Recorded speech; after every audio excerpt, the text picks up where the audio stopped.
Waaqayyo Abbaa, nagaa Waaqayyo Ilmaa, nagaa Waaqayyo Hafuura Qulqulluu isiniif haa baay'atu. Dubbii Waaqayyo keessaa iddoo tokko wajjin ilaalla. Mul'ata Yohaannis boqonnaa 22 lakkoofsa 10 itti dabalee barri kun itti raawwatamu waan dhiyaateef dubbii macaafichaa kana keessatti raajii dubbatame mallattoodhaan cufi. Inni waan jal'aa hojjetu jal'aadhuma isaa hojjetu. Inni xuraa'aan ittuma haa xureessu. Inni waan qajeelaa hojjetu qajeelaadhuma isaa hojjetu. Inni Waaqayyoof qulqullaa'e isumaaf qulqullaa'u jedhee anatti midha.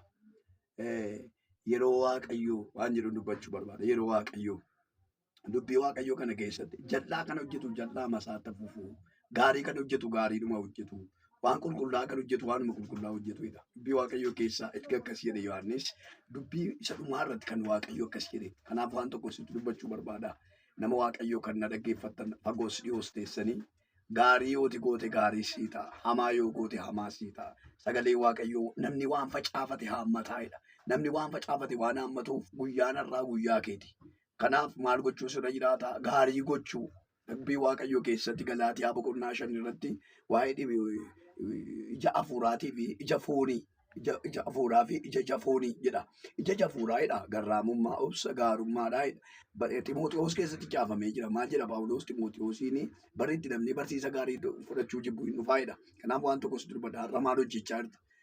Karaan kee maal fakkaata? Adeemsi kee maal fakkaata? Ganaa sana miisitti dubbatutu hin jiru. Sagalee Waaqayyoo maal siin jedhaa? Maal si barsiisaa jira? Maal sitti dubbachaa jira? Waan tokko dubbachuun barbaada. Gaariin akkasii ta'uuf galgalli kee akka inni bareeduuf waan gaarii godhi, waan gaarii hojjedhu.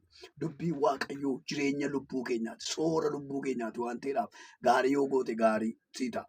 Yoo hamaa goote hamaatuma sii ta'a. Karaa lama jira. Tokko badiisa bara baraa, tokko jireenya bara baraati. Jireenya bara baraatti galuudhaaf immoo namni irra maal barbaachisaa? Dubbii Yesuus Kiristoosiin isa fannoo irratti fannifame. Yesuus Kiristoos du'ee du'aa keetti yoo amane jireenya bara baraa qaba. Jireenya bara baraa argachuudhaaf mootummaa Waaqayyootti galuudhaaf maal gochuun nurra jiraata? Dubbii Kiristoos Yesuusitti amanuutu nurra jiraata. Gaarii namni Kiristoos Yesuus irratti amane immoo gaarummaa gochuu, jaalala gochuu, obsa qabaachuu, jireenya guddina hafuuraatu irraa mul'achaa deema. Ija hafuuraatu irraa mul'ataa jechuudha. Har'a maaltu irraa mul'ataa jira? Maal jedha Roomee boqonnaa 8:28 irratti Waaqayyo warra duraan dursee jaallate karaa isaa waameedha. Akkamitti waamamte? Waamicha Waaqayyoo si waameef akkamitti ilaalaa jirta? Warri waamamne immoo gara kanatti waamamtanii akka dhuftan dubbii Waaqayyoo jireenya, dubbii Waaqayyoo ulfina, dubbii Waaqayyoo guddina, dubbii Waaqayyoo waan gaarii jireenya namaa keessa busha waan ta'eedhaaf. Buleessa koo buleettii koo, harmee koo abbee koo waan tokkoon isinitti dubbadha. Gaarii kan hojjetu gaariitu ta'aafidha. Hammeenya kan hojjetu hammeenyatu irratti taa'edha. Kan nama dhibu macaafa Wangeela Luqaas keessatti waan lama fudhatee haasa'a. Maal haasa'a? Namicha sooressaaf namicha Alaazaar jedhama. Alaazaar ni jedhamu Waaqayyo wajjin bara isaa guutu. Namichi sooressii garuu qabeenya isaa abdateedha. Guyyaa tokko hin du'an inni mirga Abrahaamiin dhaqedha ni Alaazaar. Inni sun immoo inni sooressuun immoo ibidda qileedee dhaqedha yookaan immoo si'ooliin dhaqedha. Achi taa'eetu na gubeera ibiddicha taa'ee na gubee na wayyoo kaa'edha. Inni bukkee Abrahaam immoo iddoo gaarii iddoo boqonnaa dhaqedha. Waan tokko dubbachuu barbaada. Iddoon boqonnaa akka jiru iddoo ibidda. Ammoo kan jiru macaafi qulqulluun keenya nu barsiisa. Kanaaf gaarii godhi gaarii sii ta'a. Gaarii hojjedhu gaarummaatu sirratti mul'ata. Kanaaf adiraa waan tokko dubbadha. Nama hamaa sitti dubbatee hamaatti hin deebisiin. Nama sitti balleesseef dhiisiif. Dubbii Waaqayyoo maal jedha? Asii yoo si qabadan asiin immoo itti qabadhu jedha. Kootii koo sirraa fudhachuu barbaada itti dabaliyyuu kenniif jedha. Gaarummaa godhi gaarummaa sii ta'a. Warra gaarummaa godhan bukkee mirgi Waaqayyoo isaan bukkee dhaabatee jira.